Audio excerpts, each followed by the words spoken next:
So, how can I get your interest in this game? How about being called by several game reviewers as the best fighting game ever? That's definitely a good start. And while it's certainly debatable, I have little doubt in my mind that Soul Calibur 2 is the best fighting game the PS2 has to offer. The original Soul Calibur was an already very refined and elaborate fighting game, featuring a system of vertical and horizontal attacks, 8-way runs that allow for a range of approach and evasion techniques, soul charging to power up your attacks, and the almighty guard impacts. Even with all these great features, Namco pushed the envelope just a little bit more by adding walls to stages, more effective side steps and evades, and attack clashes. We also got some new faces in the cast. Sophie Tia's younger sister Cassandra, Wong's protege Youngsung, Talon with her quick and evasive style of elbow blades, and the flamboyant Raphael who dances like a frickin' boss. But where SE2 broke new ground is with the addition of cameo characters. Now the Nintendo fans probably shut out reviews upon seeing Link appear in the GameCube version, but to be honest I was much happier to see Heihachi on the PS2. 10 hit almost for the win! Looking back on this footage, it still surprises me how good SE2 looks. The animation's superb fluidity really allows the fighters to look like real warriors of the feudal age, in the hands of a properly skilled player of course.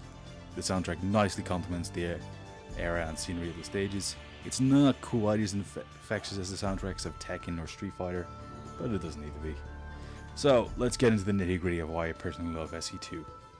The game has what constitutes for me as an ideal separation between the beginners, the intermediates, and the all-out masters.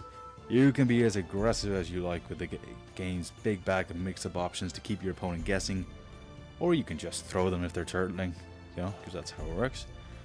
On the other end of the scale, if your opponent is spamming moves, you can almost guard impact anything to your heart's content, but you've got the timing right, or you can sidestep at the right moment and punish them. With all the moves and stances in each character's expansive moveset, you are spoiled for variety. There is this freedom to the game that just makes it so great. You can always dominate, you can always come back from the doldrums, and if you lose, you have no one to blame but yourself.